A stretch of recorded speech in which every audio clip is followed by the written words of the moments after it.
Hey guys, welcome back. So today we are going to be talking about public accounting, burnout, and some renewal tips.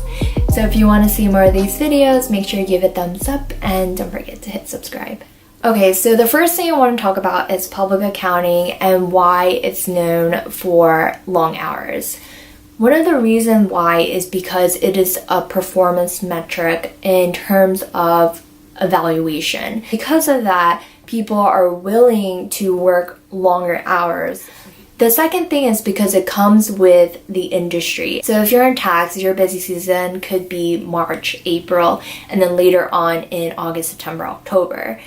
That could be your busy season, but it really depends on the year end of your clients. Because of those two factors alone, that causes an atmosphere where it's okay to stay later and it's okay to work so many hours. So that leads into the discussion of burnout. Basically, burning out, you kind of feel less energetic. You definitely have more negativity in your day-to-day. So that is something that you don't want to have. For me, I felt burnt out after probably my 6th busy season. I just felt like I could not take it anymore, and I just was extremely burnt out for having gone through many busy seasons and at the same time having to manage my own personal life as well. And I wasn't really sure if the balance was really working for me. I definitely wanted to take a step back and really see, where I could improve and what were things that I could be in control of and see if I could still get past this whole burnout stage. One thing that I wanted to share with you guys is a emotional energy matrix. I have it here.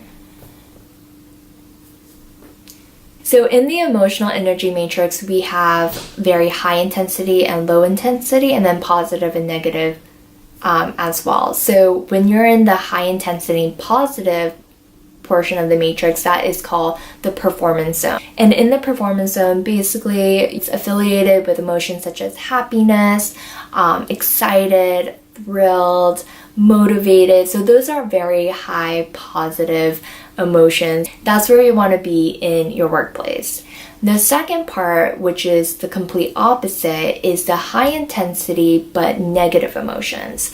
So that is people that are very angry, that get agitated very easily. They're just really frustrated. And that is not a good part to be in the matrix. And that is called the survival zone. So you do not want to mess with someone that's in the survival zone because you don't know when they're gonna snap. Then below that, it is the burnout zone. This is when you kind of gave up, you're done, you're just I don't care anymore. That is the zone. So those are basically emotions related to being miserable, depressed, sad, and just not happy whatsoever. You're tired, you're bored, you're just not engaged.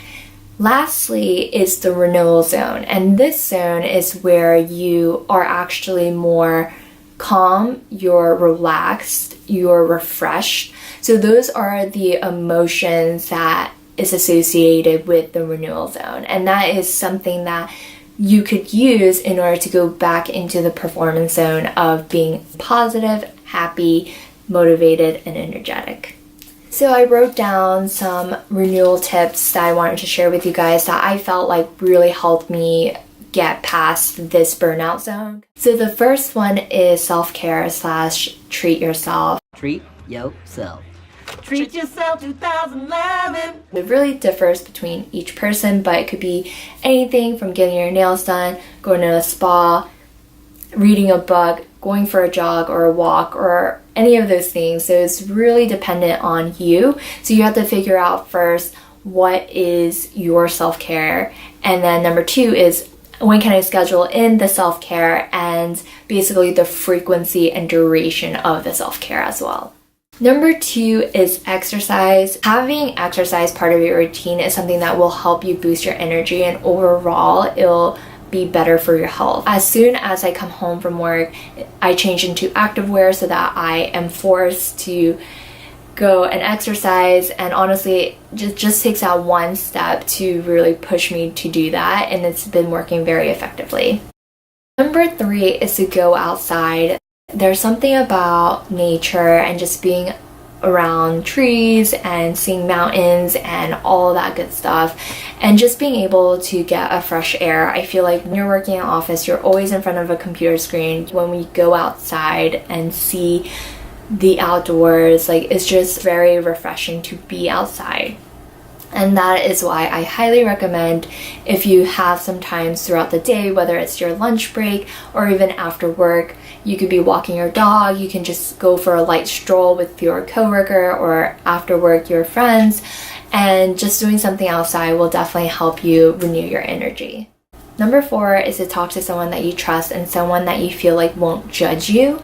So if you feel like you're overwhelmed, talk to someone, and that person will give you advice based on what they think and what they observe. And I feel like just talking to someone really alleviates a lot of the stress. So definitely, if you're the type of person to bottle things up, find a friend, find someone to talk to really let them know like what's going on. If you don't want to talk to someone that you know personally, you can also hire someone like a life coach. I had 2 sessions with a life coach to just basically talk about my goals, my long-term, plan and things like that. And you don't have to meet with them face to face. You can just talk to them over the phone. So that's also an alternative option. Number 5 is to create a non-negotiable and to communicate that to your team. So for me, that is every year I go on missions, and everybody knows that. And if you have the vacation hours as well, that's something that you can definitely take advantage of. People seem to be very much accepting of that, and they're totally fine with me doing this. So having a non-negotiable, talking to your team, and just seeing if they will be willing to be a little bit more flexible is something that you can definitely do at work.